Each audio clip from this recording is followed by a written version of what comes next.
National saving certificate, EPFO का जो हमारा एग्जामिनेशन है 2020 का, जो होने वाला है आपका कब, 9 मई 2021 में, इसके लिए बहुत ही ज़्यादा इंपॉर्टेंट टॉपिक है ये। सोशल सिक्योरिटी के अंतर्गत ये पूछा सकता है, नेशनल सेविंग सर्टिफिकेट। ठीक, तो इसके लिए पहले हम लोग इसमें बढ़े, हम आपको फिर से एक बार याद दिलाना चाहते हैं कि ईपीएफओ के लिए और यूपीएससी के लिए 2021 का, ईपीएफओ 2020 का जो चल रहा है, इसके लिए हमारा पेड ग्रुप चल रहा है। आप लोग कॉल कर सकते हैं 8564 880 530 9696 पर, और इसमें बता दें सारा कंप्लीट मटेरियल, टेस्ट सीरीज, सब कुछ बायलिंगुअल है, हिंदी इंग्लिश में। और इसमें सबसे अच्छी बात यह है कि हम लोग पर्सनल गाइडेंस इस पे ज़्यादा भरोसा रखते हैं। आप लोग के साथ हमेशा निरंतर आप लोग की मदद करते रहते हैं। ठीक, देखिए नेशनल सेविंग सर्टिफिकेट क्यों आया, हमेशा मैं कहता हूं ना कि वाई पे आप लोग ध्यान दिया करिए। सिर्फ एनएससी क्या है पढ़ लिया, उसके बाद फिर उसके फैक्ट्स रट लिए, एक बार देख लिए, याद नहीं रहेगा ऐसे। हमें समझना चाहिए कि ये कोई चीज आई है तो उसके पीछे कोई क्या रीजन है, कॉज क्या है। कॉज ये है, जब भारत देश आजाद हुआ, ठीक, और उसके बाद जो है भारत के राष्ट्र निर्माण के लिए हमें जरूरत पड़ी पैसे की, तो सरकार ने ये सोचा कि जो है स्मॉल सेविंग, छोटी छोटी, क्योंकि सबके पास बड़े बड़े तो पैसे नहीं थे भाई, बड़े बड़े लोग भी नहीं थे उस समय, तो ज़्यादातर लोग छोटे थे, उनसे मिला के पैसा बहुत बड़ा बन सकता था। तो उन्होंने क्या किया कि स्मॉल सेविंग वाला जो है का चालू किया 1947 के बाद से ही। 1999 में उसको जो है थोड़ा सा व्यापक रूप देते हुए एक मतलब ऑर्गेनाइज्ड वे में उन्होंने जो है एक फंड बनाया, नेशनल स्मॉल सेविंग्स फंड। ठीक, नेशनल स्मॉल सेविंग फंड, राष्ट्रीय जो है स्मॉल सेविंग फंड, ये लघु बचत कोष बनाया गया 1999 में, और ये पब्लिक अकाउंट्स ऑफ इंडिया का है। Consolidated fund of India, contingency fund of India, तीसरा क्या है, पब्लिक अकाउंट्स ऑफ इंडिया। ठीक है ना, समझ में आया। ये किसके, सरकार के कंट्रोल में रहता है। इसमें सारा मनी जो भी स्मॉल सेविंग स्कीम से आता है, ये बताता हूँ कौन कौन सी हैं, वो सारी इसमें इकट्ठा होती हैं। और इसका यूज जो है गवर्नमेंट क्या करती है, आपका सोशल सिक्योरिटी और के ऑब्जेक्टिव को पूरा करने के लिए, यानी कि आपका जो है सामाजिक सुरक्षा के ऑब्जेक्टिव्स को पूरा करने के लिए। वहीं वेलफेयर, पेंशन, इंश्योरेंस, ठीक है ना, ये सब का काम कहाँ कहाँ से होता है, पैसा चाहिए ना इन सब के लिए। तो ये सब जो इकट्ठा होता है स्मॉल सेविंग स्कीम के अंतर्गत, जो कि कुछ एग्जाम्पल यहाँ पे दिए गए हैं। सुकन्या समृद्धि योजना आपने भी सुना होगा latest, senior citizen saving fund है, पब्लिक प्रोविडेंट फंड है, उसी तरीके से एनएससी भी है, नेशनल सेविंग सर्टिफिकेट, और है किसान किसान विकास पत्र है।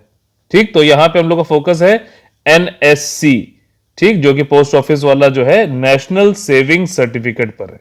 इसका इंपॉर्टेंस आपको समझ में आ गया कि ये क्या है। नेशनल स्मॉल सेविंग फंड में सारा का सारा पैसा स्मॉल सेविंग स्कीम से जाता है, जिससे कि सामाजिक सुरक्षा के ऑब्जेक्टिव को पूरा करने के लिए गवर्नमेंट के पास पैसा होता करता है। अच्छा, अब इसकी लीगल बैकिंग क्या है, एक एक चीज एग्जाम पॉइंट ऑफ व्यू से पढ़नी है।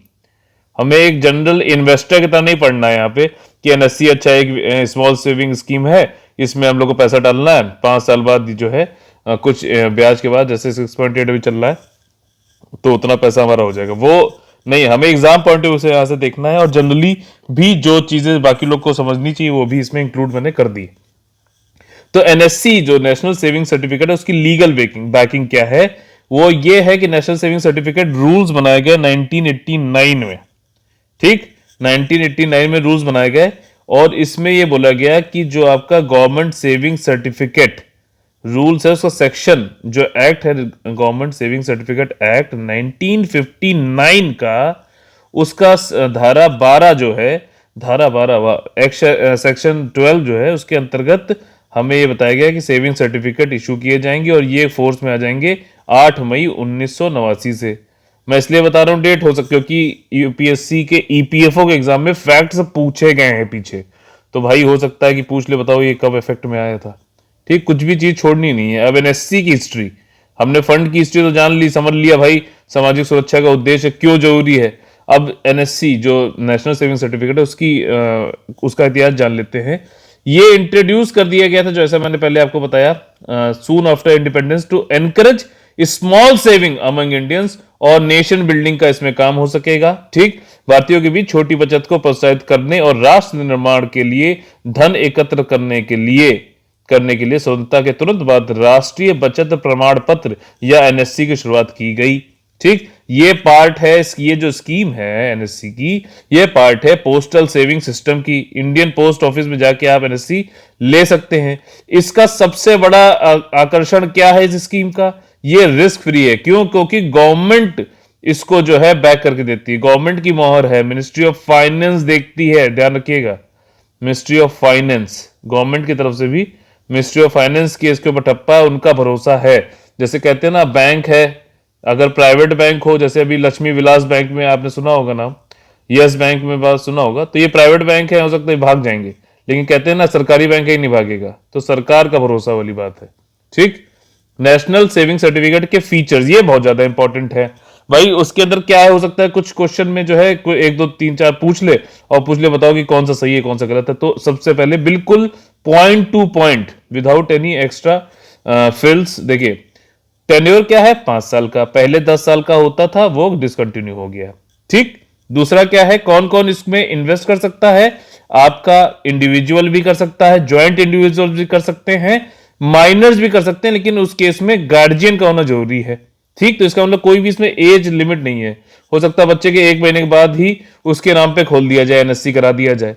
ठीक है, तो इंडिविजुअल, ज्वाइंट इंडिविजुअल, माइनर्स भी जब उनका गार्जियन है तो खोल सकते हैं, एनएससी सर्टिफिकेट खरीद सकते हैं, उसमें निवेश कर सकते हैं। ठीक, इसके बाद यू कैन, अब इसमें क्या है, किसी भी पोस्ट ऑफिस में जाके आप इंडिया के इन्वेस्ट कर सकते हो, मिनिमम 100 रुपए, मतलब तभी है ना स्मॉल सेविंग स्कीम। और इसीलिए सामाजिक सुरक्षा के लिए भी बढ़िया है। कई सारे जो गरीब लोग हैं जिनके पास थोड़ा पैसा है, उन्होंने 100 रुपए बचा के 5 साल के लिए डाल दिया, उस पर ब्याज अपना जो है उठाते जा रहे हैं, बच्चों की पढ़ाई के लिए, बच्चों की फीस के लिए, कुछ भी जो है उनको रेगुलर इनकम हो गई। ठीक, तभी तो सामाजिक सुरक्षा इसीलिए है ना कि आपके पास जब पैसा ना हो तब भी काम आ जाए। और इसमें कोई भी अपर लिमिट नहीं है, मतलब आप 100 रुपए का तो है मिनिमम, लेकिन 1 करोड़ 10 करोड़ मुकेश अंबानी भी इसको करा सकते हैं, मतलब कितने पैसे का भी। ठीक, उनको जो ब्याज गवर्नमेंट निर्धारित करती है हर तिमाही में यानी क्वार्टरली, वो उनको मिल जाएगा। डिनोमिनेशन, अब जैसे बैंक एटीएम में आप कभी जाते होगे तो पूछता ना कि बताओ किस डिनोमिनेशन में आपको पैसे चाहिए, 100 रुपए का नोट चाहिए, 500 का चाहिए, 2000 का चाहिए, बताओ। उसी तरीके से जो एनएससी भी होती है वो 100 रुपए के उस पेपर पे मतलब आती है, 100 रुपए का पेपर नहीं, 100 रुपए उस पर लिखा रहता है एनएससी, 500 भी, 1000, 5000 और 10,000। ठीक, इनके मल्टीपल्स में आपको जितने लेने हैं आप ले सकते हैं। ठीक, समझ में आ रहा है एक एक चीज। उसके बाद ओनली इन्वेस्टमेंट, लेकिन आप चाहे जितना भी क्या भी खरीद लो, मुकेश अंबानी जी ने अपनी सारी संपत्ति लगा दी मान लीजिए एनएससी में, लेकिन उनको जो इन्वेस्टमेंट किया है 1.5 लाख तक के पे ही उनको टैक्स का बेनिफिट मिलेगा। किसके एक्ट अंतर्गत? इनकम टैक्स एक्ट के सेक्शन 80C के अंतर्गत। ठीक, कितना पैसा लगा लो, 1.5 लाख रुपए तक जो इन्वेस्टमेंट किया है आपने, उसी पे ही टैक्स का बेनिफिट मिलेगा। हिंदू अनडिवाइडेड फैमिलीज, आप लोग को बताना है कि इसका क्या मतलब होता है। ठीक, पहला क्वेश्चन, HUF जो होती है उसका क्या मतलब होता है। और न्यास हो गए, ट्रस्ट हो गए या फिर कंपनियां हो गई, ठीक, ये नहीं इन्वेस्ट कर सकते हैं एनएससी में। अगर क्वेश्चन में पूछे कि भैया HUF जो है इन्वेस्ट कर सकते हैं, नहीं कर सकते हैं। NSC are not inflation protected, मतलब इसमें जैसे कि डेब्ट बॉन्ड्स को, अगर आप लोगों ने इकोनॉमी का थोड़ा सा भी उसको आपने पढ़ा है ढंग से, तो बॉन्ड्स की बात सुनी है आपने, बॉन्ड्स। अब इसमें क्या होता है, कैपिटल गेन टैक्स होता है। 3 साल के बाद अगर आप जाके बॉन्ड को बेचोगे अपना, तो क्या है, आपको 20% टैक्स तो देना पड़ेगा, लेकिन जो भी महंगाई दर रही है, मान लीजिए पहले साल में, दूसरे साल में, तीसरे साल में, जो भी तीसरे साल के बाद में आपने चौथे पांचवें जब भी बेच रहे हो, तो महंगाई दर जो है, वैसे नॉर्मली 6% लिया जाता है, ठीक, जीडीपी का 6%, तो महंगाई दर को उसमें जो है मिला देंगे। ठीक, उसके मतलब उसको मानते हुए, इंडेक्स करते हुए, फिर उसके बाद हम निकालेंगे कि आपको कितना जो है आखिरी में ब्याज मिलेगा। तो ब्याज यहां पे जो एनएससी मिलता है वो मिलेगा, जो भी, जैसे अभी 6.8 है तो आपको 6.8 ही मिलेगा।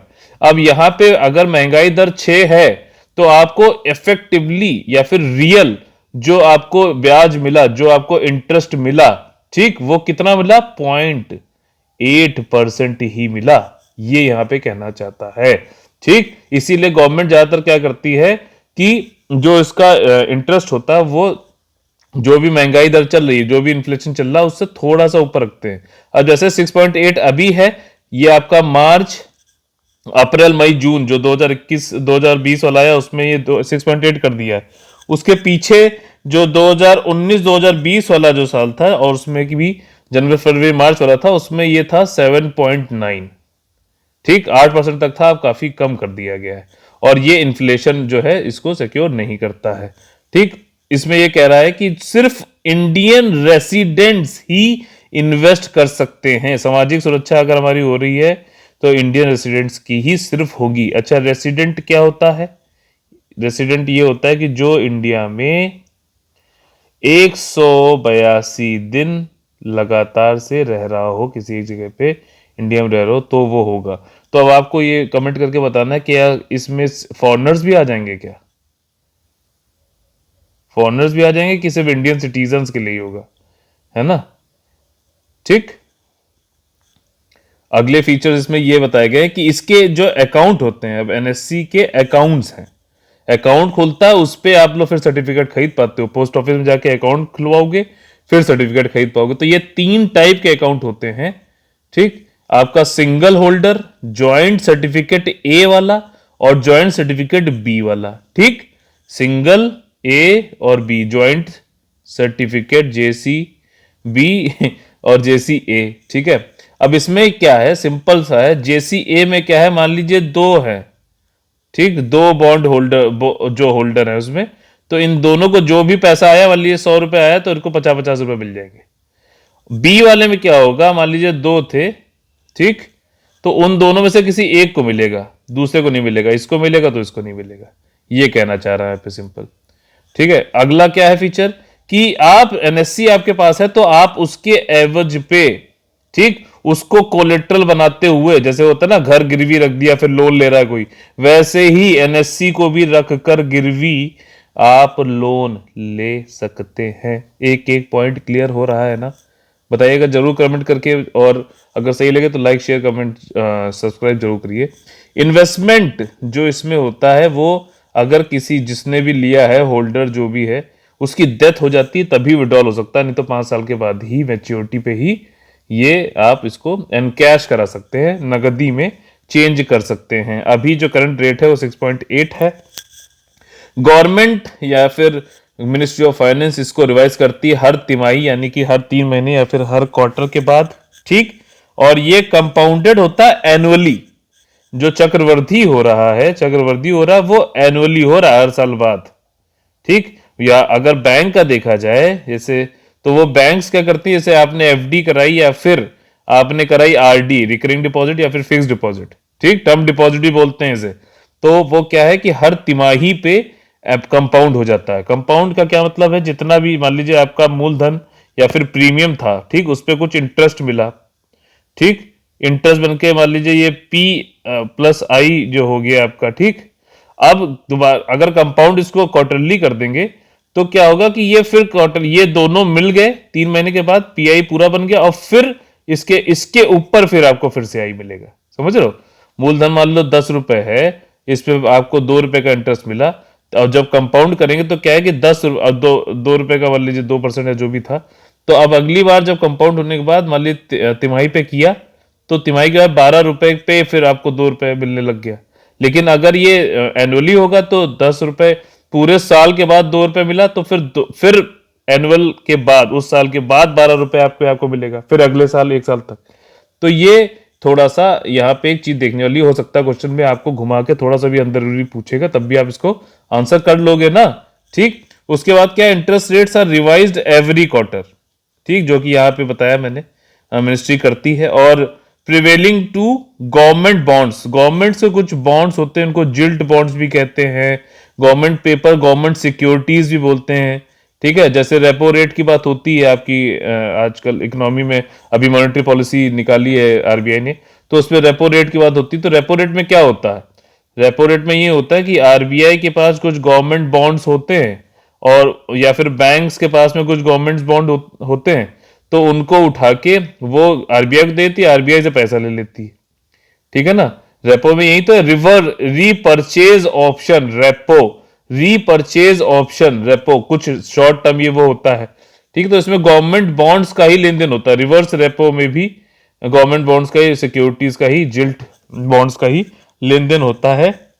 तो उस पे जो भी गवर्नमेंट बॉन्ड्स पे जो भी ब्याज चल रहा होता है, गवर्नमेंट दे रही होती, उसी के प्रिवेलिंग, उसी के एवज में ही जो इंटरेस्ट रेट है रिवाइज करके हर तिमाही पे गवर्नमेंट एनएससी के रखती है। बहुत ज्यादा डिटेल में मैं एक चीज बता रहा हूं, इसको ध्यान से सुनिएगा, बट दिस इज एप्लीकेबल। अच्छा, जो भी नया आपने डाला है, ठीक, मान लीजिए आपने ले रखा है तब 6.8 है आज परसेंटेज, ठीक, तो अब ये 5 साल तक सेम रहेगा। ऐसा नहीं कि गवर्नमेंट ने कल जो है इसको उठा के 5% कर दिया तो मेरा चेंज हो जाएगा, नहीं। ये नए इन्वेस्टर्स के लिए, मान लीजिए कल को 5% कर दिया इसको उठा के गवर्नमेंट ने, तो जो नया इन्वेस्टमेंट जो खरीद रहा है फिर वो वही रहेगा, और फिर ये 5 साल तक जो है फिक्स्ड हो जाएगा। अब भले ही उसके बाद गवर्नमेंट उठा के 8 कर दे तब भी इसको 5% मिलेगा। ये बात समझने वाली है यहाँ पर, ठीक है। अब इसके बाद एक चीज यही है कि भाई मैच्योरिटी पे ही आप पोस्ट ऑफिस जहां से आपने लिया वहां जाके आप एनकैश करा सकते हो। अब तो ऑनलाइन भी आ गया, हो गया है, ई मोड में भी चला गया है, फिजिकल वालों को डिसकंटिन्यू कर दिया है, अभी बताऊंगा। हाउएवर अभी एनएससी जो है पोस्ट ऑफिस, क्योंकि अब बैंक्स भी हो गए तो आप इसको ट्रांसफर कर सकते हो किसी भी देश के कंट्री और अपने कंट्री के किसी भी कोने में, ठीक। इसमें कोई भी एज स्पेसिफाई नहीं की गई है इन्वेस्टमेंट के लिए, और साथ ही साथ माइनर्स में need to have a guardian, जो मैंने आपको पहले बताया था। माइनर अगर अपना अकाउंट होल्डर बनना चाहते हैं तो गार्जियन की जरूरत पड़ेगी। डिसकंटिन्यू ऑफ फिजिकल एनएससीज, ठीक। अब इन्होंने 1 अप्रैल 2016 अपडेट ईयर याद रखना, ये फैक्चुअल इसमें पूछता है। उसके बाद से एनएससी को खत्म कर दिया गया है, जो फिजिकल सर्टिफिकेट थे, सॉरी, और अब इसको ई मोड में कर दिया गया। और सीबीएस, यानी कि सीबीएस क्या होता है, कोर बैंकिंग सिस्टम, जब तक नहीं आ रहा बैंक में कहीं पे नहीं है तब तक वो फिजिकल दे सकते हैं, लेकिन उनको फाइनली ई मोड पे ही अब आना होगा। तो इसी तरीके से ये वाला हमारा जो है लेक्चर खत्म होता है। सोशल सिक्योरिटी हो, चाहे इंडस्ट्रियल रिलेशन हो, चाहे लेबर लॉ हो, चाहे अकाउंटेंसी हो, सारा पूरा कंप्लीट मटेरियल हमारे ग्रुप पे, हमारे यूट्यूब चैनल पे यहाँ पे आपको बिल्कुल फ्रीली प्रोवाइड किया जाएगा। निश्चित रह के आप लोग जो है पूरे कोर्स को फॉलो करिए, ठीक। इंडस्ट्रियल रिलेशन का जो है ऑलरेडी मैंने current affair, labour law code और जो है क्विक रिवीजन सीरीज डिटेल्ड वाला चालू कर चुका हूं मैं। सोशल सिक्योरिटी भी चल रहा है साइड में, अकाउंटेंसी का जल्दी ही आने वाले हैं वीडियोस, तो लगातार हमारे साथ ट्यून रहिए। और अगर आपको इस बीच ये लगा कि पेड ग्रुप में ज्वाइन करके आप और अच्छे से और डिटेल में और बढ़िया से, और जितने भी पीडीएफ हैं उनको सब आपको वहां एक साथ मिल जाए, तो आप लोग हमारे 8564880530969606068089 पे कॉल करके ज्वाइन कर सकते हैं हमारे पेड बुक, ठीक। तो इसी तरीके से फिर खत्म करते हैं। जय हिंद, जय Bharat, all the very best है।